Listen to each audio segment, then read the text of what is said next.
Welcome back here on Live Impact News on WCNC Plus. I'm Nick Sertivant. So we want to get to some news. We brought it to you as breaking news off the top of the show and been continuing to update you on Border Patrol operations here in Charlotte. So we learned earlier this afternoon, right before we got onto the stream, Sheriff McFadden has been advised that Charlotte's Web, that's the name of the operation, has concluded. I do want to point out ICE remains operational in Mecklenburg County, which that is common. There's an ICE field office here in Charlotte. So that's common, but Border Patrol, their operation, Charlotte's Web, has ended. WCNC Charlotte's Bria Smith is here in studio with us, joining us with more on the end of the operation. Again, we got this news right after noon. Early in the afternoon. What can you tell us? Yeah, so I spoke with the executive director of Embrace All Latino Voices, who has been in constant communication with me about, what we've been experiencing, what we've been seeing unfold in our community over the past week. And he mentioned, the first thing he said was, while I might be able to get some sleep, some better sleep than I have the past few days, is it truly over, were his words. And so obviously we know that, as of today, Operation Charlotte Webs, like you mentioned, is no longer moving away out of Charlotte. However, the impact that had on the community kind of will linger, as he expressed that people that he deals with, his clients, are fearful still of what's to come, especially with ICE, remaining in the city. So he's a little relieved, but also just worried about what that means for other cities, or other, within our state, but also throughout the country.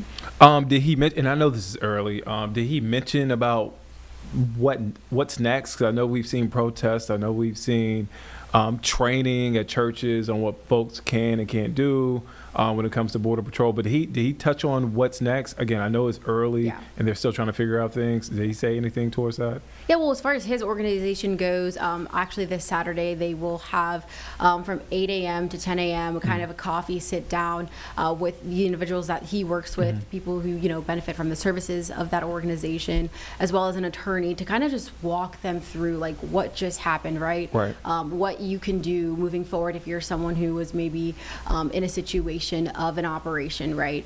So just kind of educating the community as far as that specific organization and what he and his team are doing to kind of help people move forward from a pretty heavy filled week. And we also heard from Mayor Lyles.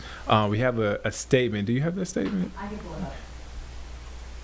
So I want to read that for us as we update you. You can catch Bria. I had your show times 5 and 6 o'clock. All right, so we heard from Mayor Lyles. Here is the statement. You see it right there on your screen.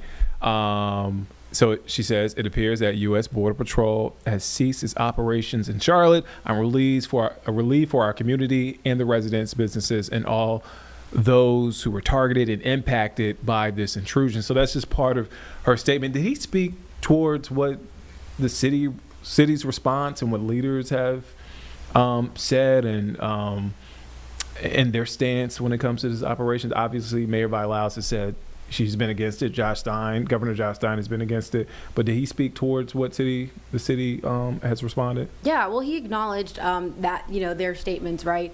But he says ultimately immigration reform is something that they'll have to take a look at, just because he mentioned, he is an immigrant, but now an American citizen.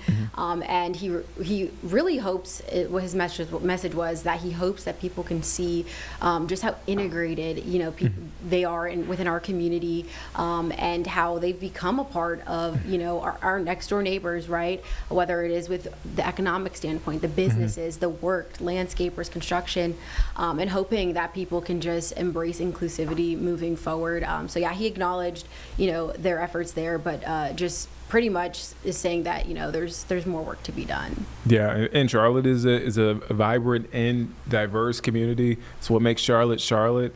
Bria, thank you for your time. Again, you can catch Bria at 5 and 6 o'clock this evening in studio. Again, Bria, thank you. Thank you.